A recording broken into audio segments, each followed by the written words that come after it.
简单说，我就是画画的人，我就是说我能够做的大概就做一些客家文化的一些教材。然后我们透过比较有趣的方式去让小朋友知道。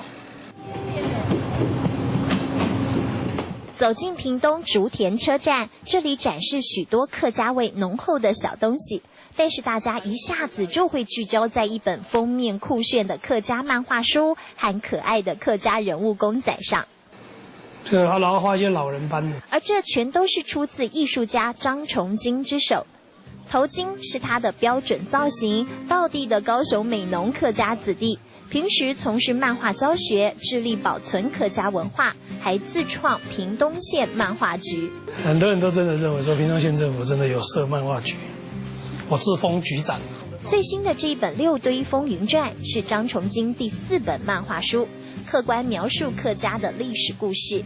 那我这个漫画呢，也没有特别去强调客家人了不起，闽南人就该死因为这两派的历史学家都会争论那所以我尽量就用客观的立场。顺势也推出文创商品，客家精神人物钟永公等公仔。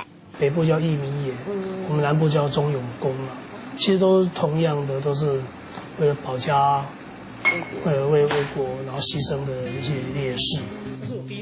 92年，张崇金推出第1本客家历史漫画书时就获奖，还被对岸收编。第2本客家教材也再度受到讲座肯定。喜欢看漫画、收集公仔的他深知，这些都是吸引年轻人的方法。透过看漫画书的方式比较轻松因为一部记录性的历史会比较沉闷对不对？那所以我们就是透过这种比较简单的方式然后让年轻人跟小朋友先入门。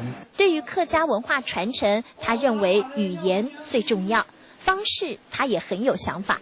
张惠妹唱的客家歌，那个什么拢是你啦，拢是你啦，大家都记得。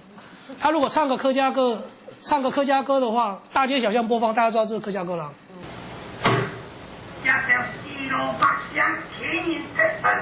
现在的张崇金不但创作客家动画，也希望更多客家子弟投入艺术，创造哈客风潮。因为在他心中，他认为现在的创新即是未来的传统。哈客的风潮一波波，张崇金站在浪头上，用漫画凝聚人心，用公仔吸引目光，紧抓住年轻世代，为客家注入活力。这份用心给了我感动时刻。